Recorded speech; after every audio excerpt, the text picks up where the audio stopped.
नमस्कार मित्रों, शिक्षक अड्डा के इस ऑनलाइन प्लेटफॉर्म पे मैं विनय श्रीवास्तव आपका हार्दिक स्वागत करता हूं। मित्रों, आज हमारा सेशन जो है रिमाइंडर थ्योरम यानी शेषफल प्रमेय का 6वां लेक्चर है। नंबर सिस्टम का ये 6वां पार्ट है जिसमें हम पढ़ेंगे रिमाइंडर थ्योरम यानी शेषफल प्रमेय पढ़ेंगे। इससे पिछले वाले में हमने जो है कुछ थ्योरी के बारे में बात की थी। आज उस थ्योरी को हम कुछ प्रैक्टिकल के बारे में कुछ क्वेश्चन करके देखेंगे जिससे हमारा दोनों कंप्लीट हो सके। चलिए हम आगे शुरुआत करते हैं। सबसे पहले शुरुआत करने से पहले हम रिसाइक्लिसिटी के बारे में फिर से आपको बता दें कि रिसाइक्लिसिटी क्या होती है। कोई भी संख्या रिसाइक्लिसिटी क्या होती है, रिसाइक्लिसिटी क्या होती है। रिसाइक्लिसिटी का मतलब ये होता है कि कोई भी संख्या 4 पोजीशन के बाद 98 के बाद 5वें पे वही रिपीट करती है। सेम वही उसका यूनिट प्लेस क्या होता है, रिपीट करता है। यानी कि कोई संख्या है, वो संख्या अपने 4 स्थानों के बाद 5वें स्थान पे उसका जो यूनिट प्लेस यानी इकाई का स्थान है वो रिपीट करता है। वो कैसे, मैं आपको दिखा रहा हूँ। मैंने क्या बताया था कि 2 टू दी पावर यानी इक्वल टू होता है 2, 2 to the power 2 4, 2 to the power 3 8, 2 to the power 4 16, 2 to the power 5 32। आप देखिए 2 के घाते 1 का इकाई अंक क्या है 2, 2 के घाते 2 का इकाई अंक क्या है 4, 2 के घाते 3 का इकाई अंक क्या है 8, 2 के घाते 4 का इकाई अंक क्या है 6, 2 के घाते 5 का इकाई अंक क्या है 2। यानी कि ये इकाई का अंक इस 4 पोजीशन के बाद 5वें स्थान पर रिपीट कर रहा है। 5वें स्थान पे क्या कर रहा है, ये रिपीट कर रहा है। मतलब ये 4 रिसाइक्लिसिटी यानी कि 4 स्थान के बाद ये 5वें स्थान पे इन रिसाइक्लिसिटी पोजीशन के बाद यह रिपीट कर रहा है। इसी को कहते हैं हमारा रिसाइक्लिसिटी। यानी कि अब जब कभी भी हम किसी घात वाली संख्या में भाग देंगे तो उसके घात में हम 4 से भाग देंगे। क्यों? क्योंकि रिसाइक्लिसिटी का नियम वहाँ फॉलो करता है कि हर चौथे के बाद 5वें पोजीशन पे उसका यूनिट प्लेस यानी इकाई का स्थान रिपीट करता है। चलिए, जैसे हम बात कर रहे हैं, जैसे हम क्वेश्चन ले रहे हैं। सबसे पहला क्वेश्चन 40 के घाते 40 को 9 से भाग देना है। 40 के घाते 40 को भाग देना है और जो रिमाइंडर है यानी शेषफल है इसके बारे में हमको बताना है। तो 40 के घाते 40 को हमको 9 से भाग देना है, उसके बाद हमको शेषफल बताना है। तो सबसे पहले हम इनके अपवर्त के रूप में सबसे नज़दीकी अपवर्त के रूप में लिख लेते हैं। यानी कि अंश और हर का अपवर्त एक समान हो, आसपास में हो, ज़्यादा अंतर ना हो, एक का अंतर हो या एक कम या एक कम ज़्यादा। चलिए सबसे पहले हम अपवर्त बना लेते हैं। अगर इसको हम इस तरीके से लिख दें 4 के घाते 3 के घाते 13/9, तो आप ये देख रहे हैं ये सेम चीज़ें हो गई। और इसके बाद अभी एक घात कम पड़ रहा है 4 के घाते 1। देखिए दोनों का आधार समान है और ये घात इस घात का मल्टीप्लिकेशन यानी गुणा हो जाता है। तो ये 13 तियां 39 हो गया, 13 तियां 39 हो गया। यानी कि ये इस फॉर्म में है 4 के घाते 39 गुणे 4 के घाते 1/9 के रूप में है। दोनों का आधार समान है तो घातें क्या करेंगे, हम जोड़ लेंगे। दोनों का आधार समान है, घातें जोड़ लेंगे। यानी कि यही संख्या फिर यही क्या आ जाएगी हमारी, ये संख्या यही क्या है, यही लिखी हुई है। ठीक, समझ में आ गया। तो इसको लिखने के लिए हम इस रूप में लिख सकते हैं, लिखने के लिए हम इस रूप में लिख सकते हैं, बिल्कुल लिख सकते हैं। अब ये जो है कुछ इस 4 के घाते 3 यानी कि 4 16 चौके 64 यानी 64 ये हो गया। 64 के घाते 13 यानी 64 के घाते 13 और 4 के घाते 1/9 हो गया। अब इस 9 का अपवर्त हम ऐसा लेंगे जो 64 के करीब हो। जैसे देखिए 9 के अपवर्त में लेंगे 9, 18, 27, 36, 45, 54 और 63। देखिए ये 64 है और 9 के अपवर्थ में ये 63 है। अब हम इस 9 को हटा करके क्या लिख देंगे, 63। हम क्या लिख देंगे, 63। तो 64 के घाते 13 गुणे 4 बटे 63। हमने क्या बताया था, ये क्या है हमारा कैपिटल डी, ये क्या है हमारा स्मॉल डी। जब कैपिटल डी स्मॉल डी से एक ज़्यादा होता है तो हमेशा शेषफल यानी रिमाइंडर 1 होता है। यानी कि ये रिमाइंडर क्या है हमारा, अब देखिए ये रिमाइंडर क्या है हमारा, ये रिमाइंडर कितना है, 1 हुआ। इसको हम इस रूप में लिख सकते हैं 64 के घाते 13 बटे 63 गुणे 4 बटे 63 गुणे 4 बटे 1 लिख सकते हैं कि नहीं, लिख सकते हैं, बिल्कुल। अब जो इसका रिमाइंडर यानी कि जब कैपिटल डी स्मॉल डी से एक ज़्यादा है और रिमाइंडर कितना आएगा हमारा, 1 आएगा। रिमाइंडर कितना होगा, 1 होगा। उसके बाद ये जो संख्या 4 है इसका भी तो मल्टीप्लाई होगा, यानी क्या हो गया, 4 आया। यही हमारा शेषफल है, यानी कि रिमाइंडर होता है। क्या होता है, रिमाइंडर होता है। शेषफल यानी कि रिमाइंडर होता है। आप लोग इसको नोट कर लीजिए। चलिए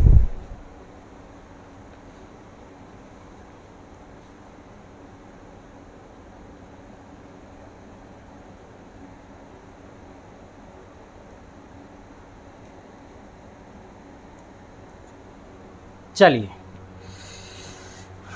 हम दूसरे क्वेश्चन की बात कर रहे हैं।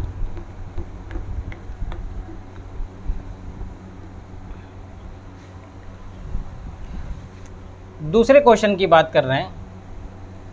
5 की घाते 90 को 13 से भाग देने पर शेषफल यानी कि रिमाइंडर क्या होगा। अब देखिए इन दोनों को हम अपवर्त के रूप में लिख लेंगे, यानी कि न्यूमरेटर इस अंश को और डिनोमिनेटर हर को हम अपवर्त के रूप में लिख लेंगे, जिससे ये करीब क्लोज आ जाए। अब देखिए 5 के अपवर्त के रूप में, 5 के अपवर्त के रूप में 5, 10, 15, 20, 25, 30 और 35 हो गया। और 13 के अपवर्त के रूप में हमने लिख लिया 13, 26, 39। अब देखिए इसमें 5 के अपवर्त में ये 25 और 13 के अपवर्त में ये 26 एक क्लोज हैं, नज़दीक हैं। अब हम इन दोनों को उसी क्रम में रिप्लेस कर देंगे, यानी 5 को लिख देंगे 25 और 13 को लिख देंगे 26, 13 को लिख देंगे 26। अब देखिए इसमें क्या है, कैपिटल डी यानी कि डिवाइडेंट यानी कि भाज्य और स्मॉल डी यानी कि डिवीज़र यानी भाजक, यानी कि भाज्य भाजक से कम है, यानी कैपिटल डी जो है स्मॉल डी से कम है। तो इस केस में हमेशा शेषफल -1 आता है। मैंने कहा था कितना आता है, -1 आएगा। क्यों आएगा, क्योंकि जब कैपिटल डी से स्मॉल डी आप घटाएंगे तो 25 में से आप 26 घटाएंगे तो कितना आएगा, -1 आएगा, -1 आएगा। यानी 25 में से 26 यानी 25 रुपये आपके पास हैं और 26 रुपये आप कर्जा ले लिए तो भी आपका 1 रुपये कर्जा है, यानी कि -1 रुपये -1 हुआ। तो -1 के बाद फिर जो हमारा डिवाइडेंट जो हमारा डिवीज़र होता है यानी भाजक होता है उसी को हम ऐड कर देते हैं, क्योंकि शेषफल कभी भी नकारात्मक यानी निगेटिव नहीं होता है। इसलिए हम जो डिवीज़र यानी कि जो हमारा भाजक होता है उसको हम क्या कर लेते हैं, उसमें जोड़ देते हैं। क्या करते हैं, जोड़ देते हैं, उसको हम क्या करते हैं, जोड़ देते हैं। तो जोड़ने के बाद हमारा क्या आ गया, जितना आया वही हमारा क्या हो गया, रिमाइंडर, यानी कि यही हमारा क्या हो गया, शेषफल। क्या आ गया, शेषफल यानी कि रिमाइंडर आया। ठीक है, चलिए आगे की बात करते हैं, नोट करिए।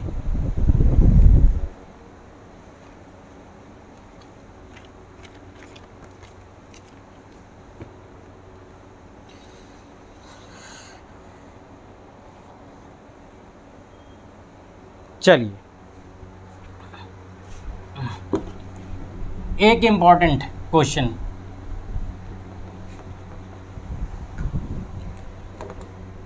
मैं बात कर रहा हूँ कि यदि 100 से लेकर 1000 तक, मैं बता रहा हूँ, यदि 100 से लेकर यानी 100 से लेकर 1000 तक, 1000 तक कोई भी ऐसी संख्या ले लीजिए और उस संख्या में से उस संख्या के अंकों का योगफल आप घटा दीजिए, तो संख्या हमेशा 9 से क्या होगी, डिविजिबल होगी, यानी 9 से कट जाएगी।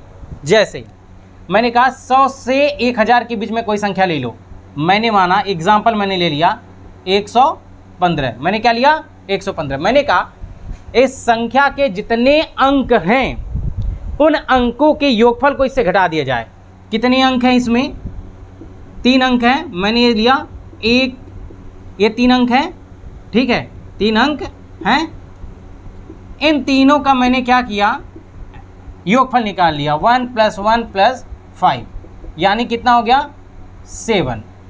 अब इस 7 को यानी कि इस अंकों के योगफल को इसी 15 में से हम क्या करेंगे, घटा दें, कितना बचेगा 108। अब मैंने कहा जो संख्या आएगी वो 9 से कट जाएगी। अब देखिए मैं 9 से भाग दे रहा हूं, देखिए रिमाइंडर कितना बचा 0। यानी कि कभी भी क्वेश्चन में पूछ दे कि 100 से 1000 के बीच में कोई ऐसी संख्या ले लीजिए, उस संख्या के अंकों का योगफल अगर उसी संख्या में से आप घटाएंगे तो संख्या, वो जो नई संख्या मिलेगी वो 9 से पूर्ण रूप से कट जाएगी, पूर्ण रूप से डिवाइड हो जाएगी।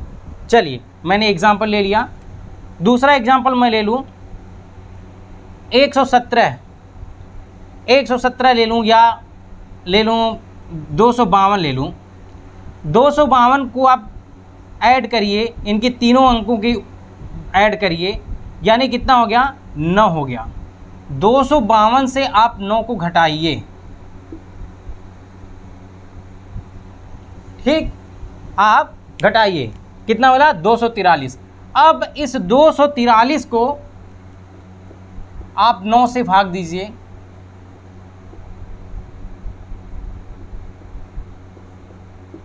देखिए यह क्या होगा 9 से डिवाइड है। यही मैंने बताया कि 100 से 1000 के बीच में कितनी कोई एक संख्या ले लो, उन संख्याओं के अंकों का योगफल अगर आप उसे घटाएंगे तो हमेशा 9 से कट जाएगी। चलिए आगे की बात करते हैं, आगे की बात करते हैं। अगला क्वेश्चन जो है हमारा, अगले क्वेश्चन की बात करते हैं।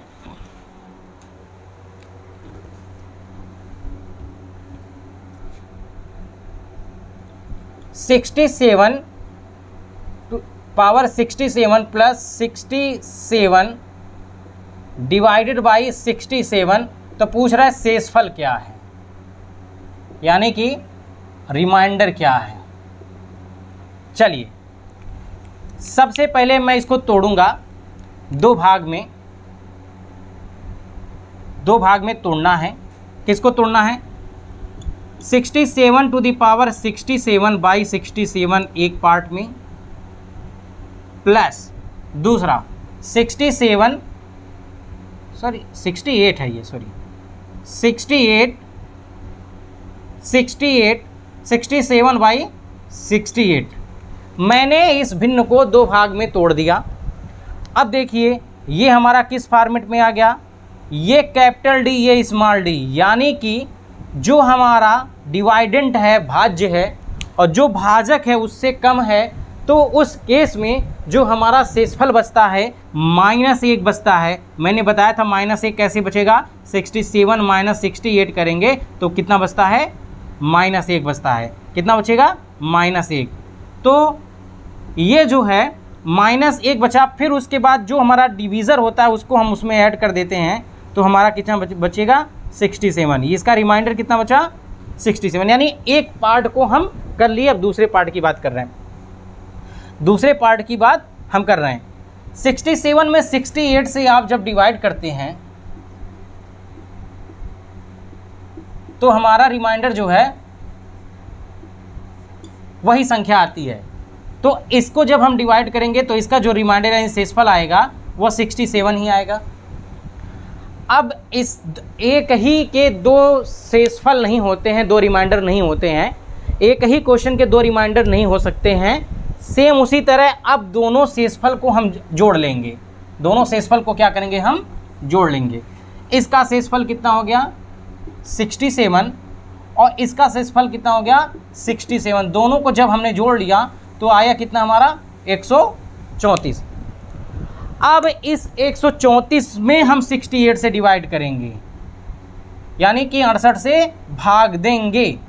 अब देखिए जब इसको हम भाग देंगे तो आ गया हमारा क्या 68 और रिमाइंडर क्या बता 66, यानी कि 66 के घाते 67 के घाते 67 टू द पावर 67 प्लस 67/68 को अगर हम डिवाइड कर रहे हैं तो हमारा रिमाइंडर क्या यानी शेषफल क्या बचेगा 66। यही हमारा क्या है आंसर है। चलिए नोट करिए इसको आगे।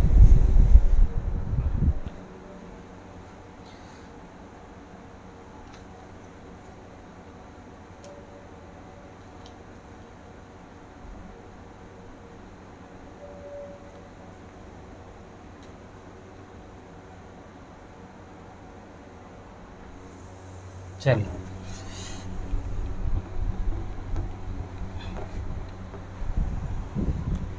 दूसरे क्वेश्चन की मैं बात कर रहा हूं। 3 के घाते 5555 प्लस 3 के घाते 5555 प्लस 4 के घाते 2222 को अगर 7 से भाग देते हैं तो जो शेषफल है हमारा वो कितना होगा। ठीक, चलिए सॉल्व करते हैं इसको। सबसे पहले हम क्या करेंगे, दोनों के आधार को हम क्या करेंगे, सबसे पहले हम दोनों के पावर को हम बराबर कर लेंगे। इस तरह के क्वेश्चन में सबसे पहले हम घात को क्या करते हैं, बराबर कर लेते हैं। चलिए देखिए, अगर 3 के घाते 5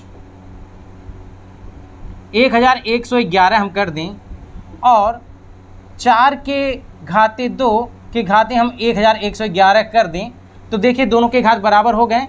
3 के घाते 5 का मतलब, इसका मतलब यानी कि इसका मतलब ये होता है 243 के घाते 1111 प्लस ये हो गया आपका 16 के घाते 1111। अब देखिए दोनों के जो घात हैं वो क्या हैं, समान हो गए। दोनों की घातें यानी पावर क्या हो गई, समान हो गए। अब इस केस में हम क्या करेंगे, दोनों के आधार को जोड़ लेंगे, यानी कि 243 और 16 को जब हमने जोड़ लिया, 243 और 16 को जब हम जोड़ेंगे तो आएगा हमारा कितना 259। कितना आया 259। अब इस 259 में हम 7 से भाग देंगे, 259 में हम 7 से भाग देंगे, जब देंगे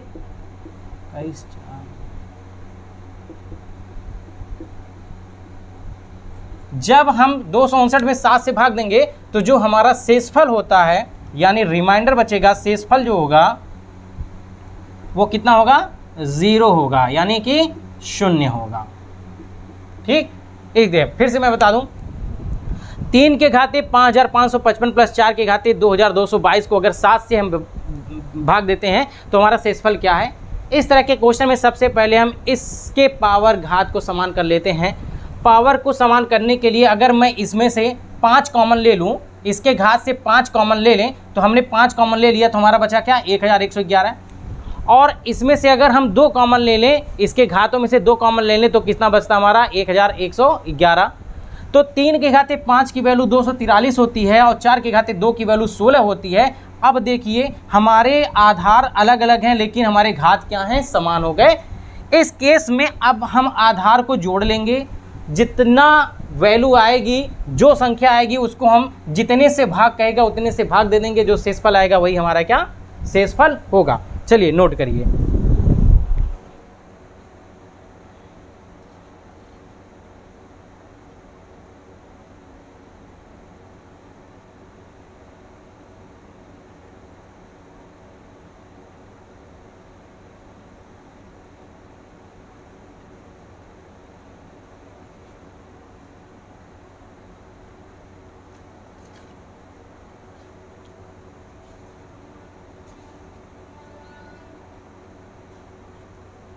चलिए आगे की बात करते हैं। हम बात किए थे रिसाइक्लिसिटी की बात, हम बात किए थे रिसाइक्लिसिटी की बात। तो रिसाइक्लिसिटी से हमने बताया कि कोई भी संख्या अपने जो है 4 पोजीशन के बाद हमेशा 5वें पोजीशन पे रिपीट करती है। मतलब जो संख्या होती है वो हमेशा 4 के बाद 5वें पोजीशन पे क्या करती है, रिपीट करती है। चलिए रिसाइक्लिसिटी की बात, हम एक क्वेश्चन एग्जांपल ले लेते हैं।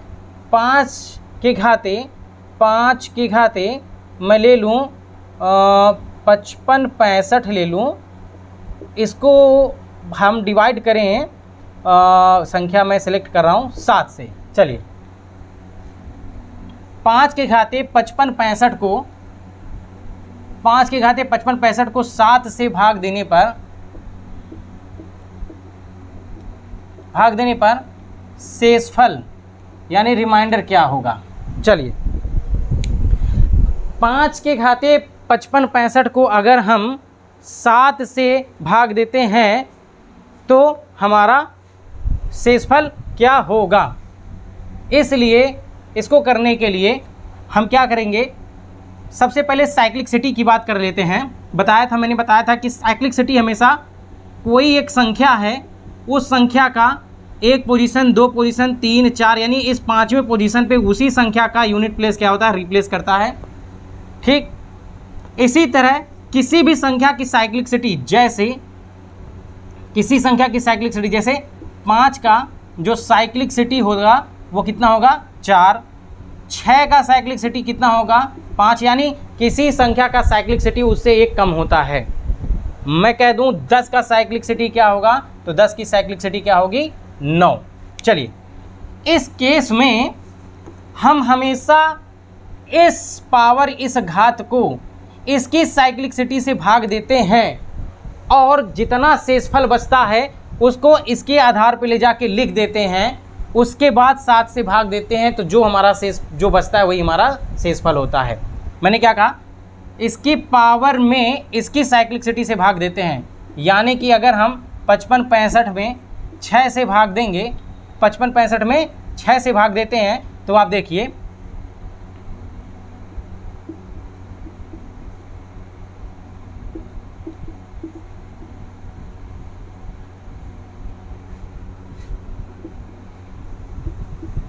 यानी कि हमारा शेषफल कितना बचा 3 बचा। हमारा शेषफल कितना बचा 3 बचा। इसके 7 की साइक्लिसिटी कितनी है 6, तो 6 से हम इसके घात में भाग दिए, हमारा शेषफल कितना बच गया 3। अब इसी 3 को ले जाकर हम इसके घात के रूप में लिख देंगे, इसको घात के रूप में लिख देंगे। अब ये कितना हो गया हमारा 5 के घाते 3 का मतलब होता है 125। 125 को जब हम 7 से भाग देंगे, 125 को जब 7 से भाग देंगे तो हमारा कितना बचेगा,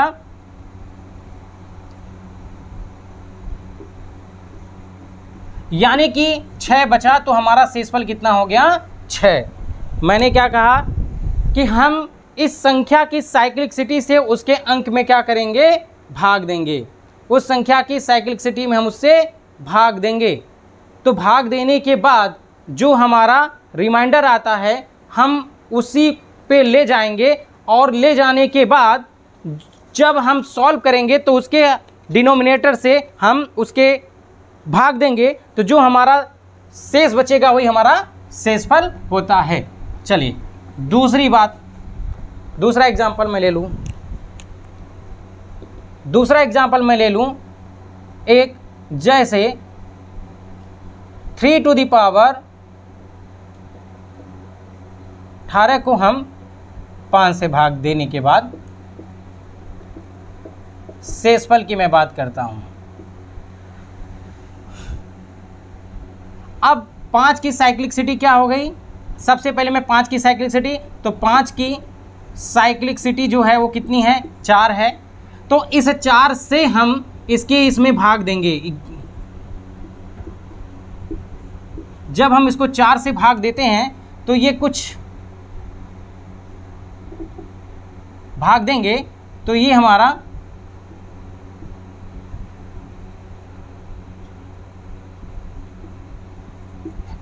जब हम इसके घात में 4 से यानी 5 की साइक्लिसिटी से भाग देंगे तो हमारा जो शेष बचेगा वो 2 बचेगा। कितना बचेगा? 2। अब इसी 2 को हम यहाँ के घात के रूप में ला के लिख देंगे तो ये हमारा क्या हो जाएगा? 3 के घाते 2/5, यानी कि अब क्या हो जाएगा? 3 के घाते 2 मतलब 9, 9/5। अब 9 में जब हम 5 से भाग देंगे, 9 में जब हम 5 से भाग देते हैं तो हमारा 4 बचता है। यही हमारा क्या है? शेषफल। यही हमारा क्या है? शेषफल। ठीक है, चलिए नोट करिए इसको आगे आप।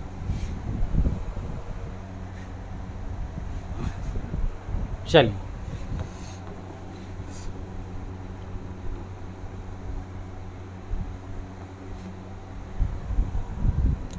दूसरे क्वेश्चन की मैं बात करूं, 7 to the power 11 11 11 7 to the power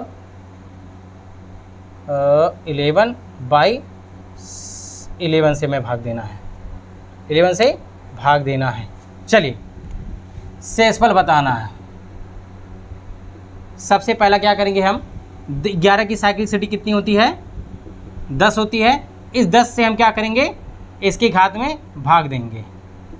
जब हम इसके घात में भाग देंगे तो हमारा जो शेषफल बचेगा वो 1 आएगा। इसी शेषफल को हम ले जाके इसके घात के रूप में लिखेंगे तो हमारा क्या बनेगा? 7 के घाते 1 बन जाएगा और बचेगा 11। 7 के घाते 1 बचेगा 11। जब 7 में हम 11 से, यानी देखिए जब अंश बड़ा है, जब अंश छोटा हर बड़ा है, यानी कैपिटल डी जो है स्मॉल डी से छोटा है, जब हम इसको डिवाइड करेंगे तो हमारा शेषफल क्या होगा? वही संख्या मिलती है, यानी कि 7 जो है वही बचेगा। क्या हमारा? शेषफल बचेगा। ठीक है, तो इस तरह से हम और भी क्वेश्चन हैं जो हम करने जा रहे हैं, क्वेश्चन को हम लिख रहे हैं। और चलिए हम आगे क्वेश्चन को देखते हैं। तो नेक्स्ट क्वेश्चन है हमारा,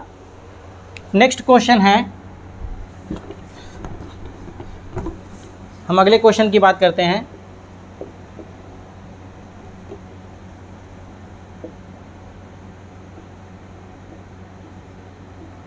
सात से भाग देने पर शेषफल क्या है, यानी कि रिमाइंडर क्या है? 12 के घाते 5317 को अगर हम 7 से भाग देते हैं तो हमारा शेषफल क्या है? चलिए इस केस में सबसे पहले हम इस 7 की साइक्लिसिटी कितनी होती है? 6। यानी कि 7 की साइक्लिसिटी जो है, इस 7 की साइक्लिसिटी से 6 से हम इसके घात में भाग देते हैं। इसके घात में भाग देंगे तो ये हो जाएगा, हम भाग दे रहे हैं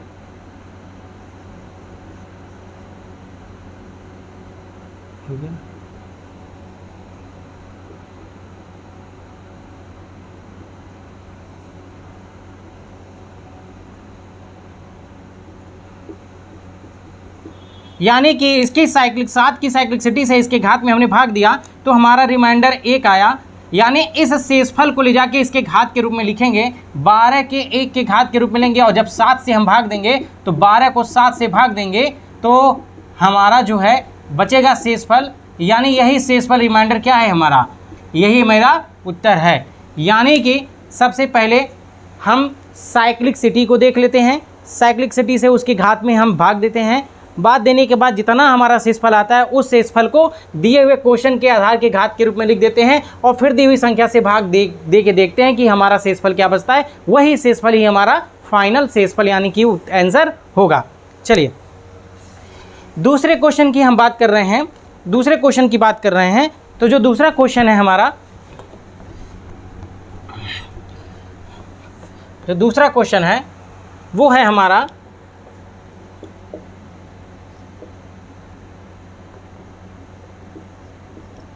ये है हमारा क्वेश्चन। ठीक, 7 के घाते 15 - 4/6 को भाग देने पर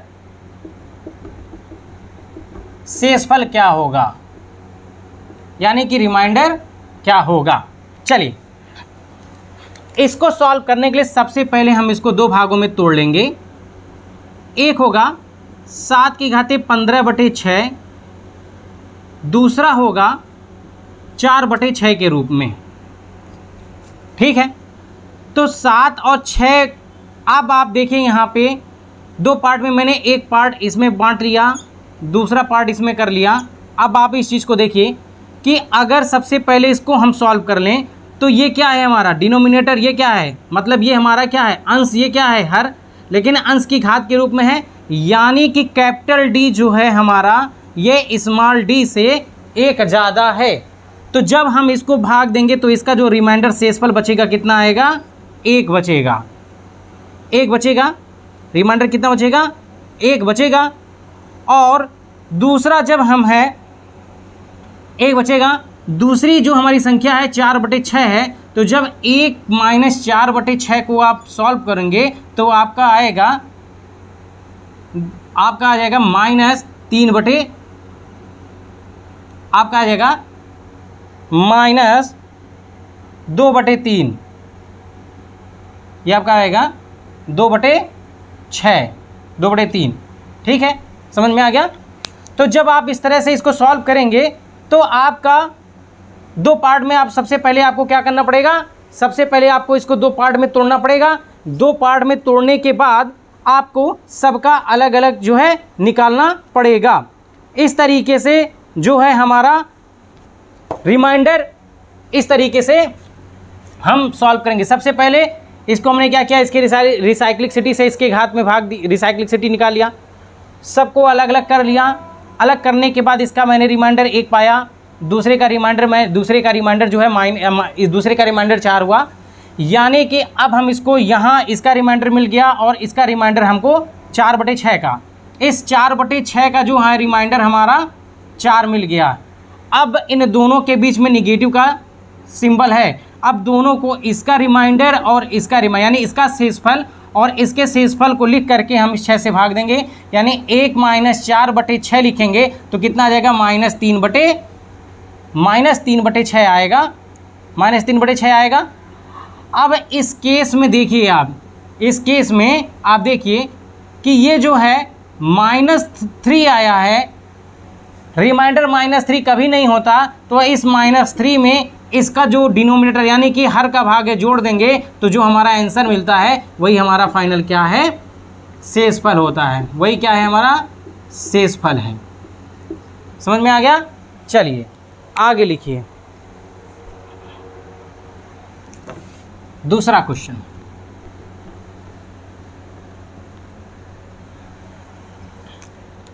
क्वेश्चन है 17 की घाते 1995 प्लस 55 के घाते 16 से भाग के बाद शेषफल क्या होगा। देखिए इसको भी हम क्या करेंगे, दो भाग में तोड़ लेंगे, इसको भी हम क्या करेंगे, दो भाग में तोड़ लेंगे। सबसे किस भाग में, 17 के घाते 1995/16 करेंगे, दूसरा 55/16 करेंगे, दूसरा 55/16 करेंगे। इस केस में हमने बताया कि ये जो है एक का अंतर है दोनों में, तो हमारा क्या रिमाइंडर कितना बचेगा, 1, यानी शेषफल 1 बचेगा। और इस केस में जो हमारा रिमाइंडर बचेगा यानी कि 55 को अगर 16 से भाग दो 48 यानी 7 बचा, इस केस में 1 बचा और इस केस में जो R2 बचा यानी दूसरा रिमाइंडर बचा वो 7 बचा और पहले केस में 1 बचा। अब दोनों को हम क्या करेंगे, जोड़ लेंगे, तो 1 और 7 मिलके 8 हो गया। इस 8 को जब हम 16 से भाग देंगे, इस 8 को जब 16 से भाग देंगे, 16 से इस 8 में भाग देंगे तो जो हमारा बचेगा यही 8 जो है अंश होता है, यही हमारा क्या है, यही हमारा क्या है, शेषफल है, यानी कि रिमाइंडर है, रिमाइंडर है। फिर से एक बार बता दे रहा हूँ, 17 के घाते 1995 प्लस 55 को 16 से भाग देना, तो इसको हम दो भाग में तोड़ लेते हैं। सबसे पहले इस पार्ट को अलग लिख लेंगे, ये पार्ट इस पार्ट को अलग लिखेंगे, इस 17 के घाते 1995/16 अलग लिखेंगे प्लस 55/16 को अलग लिखेंगे। अब इसको जब हम भाग देते हैं यानी कि इसका जो अंश है इसके हर से 1 अधिक है, तो इसको जब भाग देते हैं तो इसका रिमाइंडर यानी कि शेषफल 1 बचता है। दूसरा, जब इसके अंश में इसके हर से 16 से भाग देते हैं तो हमारा रिमाइंडर दूसरा 7 बचता है, और ये क्या बचता है इसका 1। इन दोनों को हम जोड़ लेते हैं तो हमारा कितना आता है 8। अब इस 8 को इसके 16 से भाग देंगे तो हमारा रिमाइंडर कितना होता है आता है। तो इस तरह से मित्रों हम आज शेषफल प्रमेय रिमाइंडर थ्योरम पढ़ लिए हैं, और इससे जितने भी टाइप के क्वेश्चन हैं आप लोग उसको सॉल्व करिए, लगाइए, आपको ज़रूर मदद मिलेगी। मेरा पूर्ण विश्वास है और मेरा पूर्ण सहयोग है कि आप लोग भी इसको अच्छे से सॉल्व करिए, अच्छे से लगिए। चलिए मिलते हैं अब नेक्स्ट वीडियो में, तब तक के लिए शुभ संध्या।